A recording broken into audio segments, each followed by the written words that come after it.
Orbiting Earth, these spacecraft launched and received the shuttlecraft to and from Earth. As chief of the Eagles, Shamash was a welcome and heroic guest aboard the mighty great chamber in heaven of the Egigi. A hunter Shamash describes how the Egigi observed Shamash approaching in his shuttlecraft. At thy appearances, all the princes are glad, all the Egigi rejoice over thee. In the brilliance of thy light, their path, they constantly look for thy radiance. Opened wide is the doorway, and high early the bread offerings of all the Egigi await thee. Staying aloft, the Egigi were apparently never encountered by mankind. Several texts say that they were too high up for mankind, as a consequence of which they were not concerned with the people. The Anunnaki, on the other hand, who landed and stayed on Earth, were known and revered by mankind. The texts that state that the Anunnaki of heaven are 300 also state that the Anunnaki of Earth are 600. Still, many texts persist in referring to the Anunnaki as the 50 great princes. A common spelling of their name in Akkadian, on Anunnaki, readily yields the meaning the 50 who won from heaven to earth. Is there a way to bridge the seeming contradiction? We recall the text relating how Marduk rushed to his father Ea to report the loss of a spacecraft carrying the Anunnaki, who are 50, as it passed near Saturn. An exorcism text from the time of the 3rd dynasty of Ur speaks of the Anunnaki the 50 Anunnaki of the city Eridu. This strongly suggests that the group of Nephilim who founded Eridu under the command of Enki numbered 50. Could it be that 50 was the number of Nephilim in each landing party? It is, we believe, quite conceivable that the Nephilim arrived on Earth in groups of 50. As the visits to Earth became regular, coinciding with the opportune launching times from the 12th planet, more Nephilim would arrive. Each time, some of the earlier arrivals would descend in an Earth module and rejoin the spaceship for a trip home. But each time, more Nephilim would stay on Earth, and the number of 12th planet astronauts who stayed to colonize Earth grew from the initial landing party of 50 to the 600 who on Earth settled. How did the Nephilim expect to achieve their mission, to mine on Earth its desired minerals, and ship the ingots back to the 12th planet, with such a small number of hands? Undoubtedly, they relied on their scientific knowledge. It was there that Enki's full value becomes clear, the reason for his Radagan and Lils being the first to land, the reason for his assignment to the Obscure. A famous seal now on exhibit at the Louvre Museum shows Ea with his familiar flowing waters, except that the waters seem to emanate from, or be filtered through, a series of laboratory flasks. Such an ancient interpretation of Ea's association with waters raises the possibility that the original hope of the Nephilim was to obtain their minerals from the sea. The ocean's waters do contain vast quantities of gold and other vital minerals, but so greatly diluted that highly sophisticated and cheap techniques are needed to justify such water mining. It is also known that the seabeds contain immense quantities of minerals in the form of plum-sized nodules, available if only one could reach deep down and scoop them up. The ancient texts refer repeatedly to a type of ship used by the gods called a sunken ship, which we now call a submarine. We have seen the fishmen that were assigned to Ea. Is this evidence of efforts to dive to the depths of the oceans and retrieve their mineral riches? The land of the mines, we have noted, was earlier called a Raleigh, place of the waters of the shiny lodes. This could mean a land where gold could be river-panned. It could also refer to efforts to obtain gold from the seas. If these were the plans of the Nephilim, they apparently came to naught. For soon after they had established their first settlements, the few hundred Anunnaki were given an unexpected and most arduous task to go down into the depths of the African soil and mine the needed minerals there. Depictions that have been found on cylinder seals show gods at what appeared to be mine entrances or mine shafts. One shows Ea in a land where Gibel is above ground, and another god toils underground, on his hands and knees.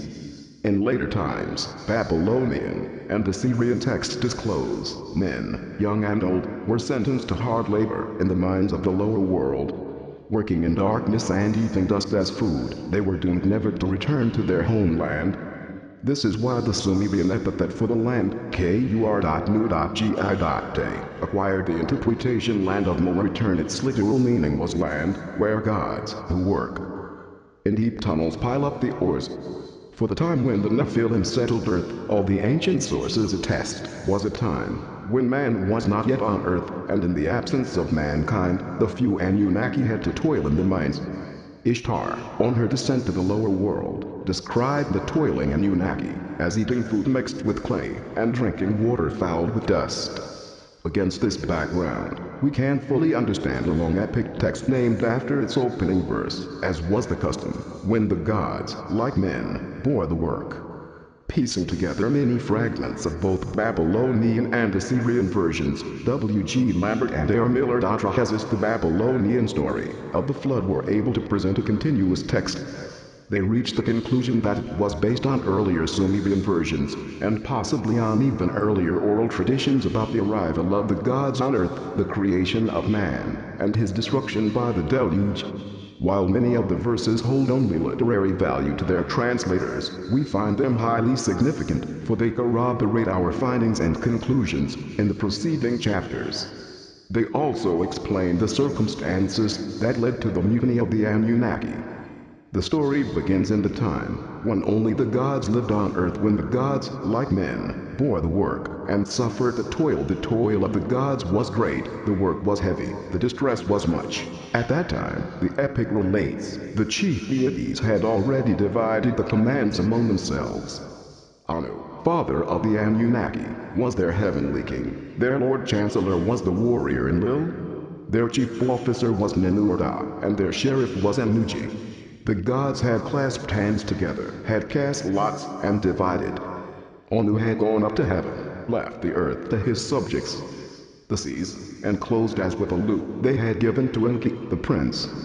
7 cities were established, and the text refers to 7 Anunnaki, who were city commanders. Discipline must have been strict, for the text tells us the 7 great Anunnaki were making the lesser gods suffer the work. Of all their chores, it seems digging was the most common, the most arduous, and the most abhorrent. The lesser gods dug up the riverbeds to make them navigable. They dug canals for irrigation, and they dug in the Apshu to bring up the minerals of earth. Though they undoubtedly had some sophisticated tools, the text spoke of the silver axe which shines as the day. Even underground, the work was too exacting. For a long time, for 40 periods, to be exact, the Anunnaki suffered the toil, and then they cried no more. They were complaining, backbiting, grumbling, in the excavations. The occasion for the mutiny appears to have been a visit by Enlil to the mining area. Seizing the opportunity, the Anunnaki said to one another, "Let us confront the chief officer, that he may relieve us of our heavy work. The king of the gods, the hero Enlil, let us unnerve him in his dwelling." The leader or organizer of the mutiny was soon found. He was the chief officer of old time, who must have held a grudge against the current chief officer. His name, regrettably, is broken off, but his inciting address is quite clear now. "Proclaim war, let us combine hostilities and battle." The description of the mutiny is so vivid that scenes of the storming of the Bastille come to mind. The gods heeded his words. They set fire to their tools, fire to their axes. They troubled the god of mining in the tunnels. They held him as they went to the gate of the hero Enlil. The drama and tension of the unfolding events are brought to life by the ancient poet. It was night, halfway through the watch. His house was surrounded, but the god, Enlil, did not know. Kaka then observed it, was disturbed. He slit the bolt and watched. Kaka roused Nusku. They listened to the noise of Nusku roused his lord. He got him out of his bed, saying, "My lord, your house is surrounded. Battle has come right up to your gate." Enlil's first reaction was to take up arms against the mutineers. But Nusku, his chancellor, advised a council of the gods, transmit a message that Anu come down, have Enki brought to your presence. He transmitted, and Anu was carried down, and Enki was also brought to his presence. With the great Anunnaki present, Enlil arose, opened his mouth, and addressed the great gods. Taking the mutiny personally, Enlil demanded to know, "Is it against me that this is being done?" Must I engage in hostilities? What did my very own eyes see? That battle has come right up to my gate. Anu suggested that an inquiry be undertaken.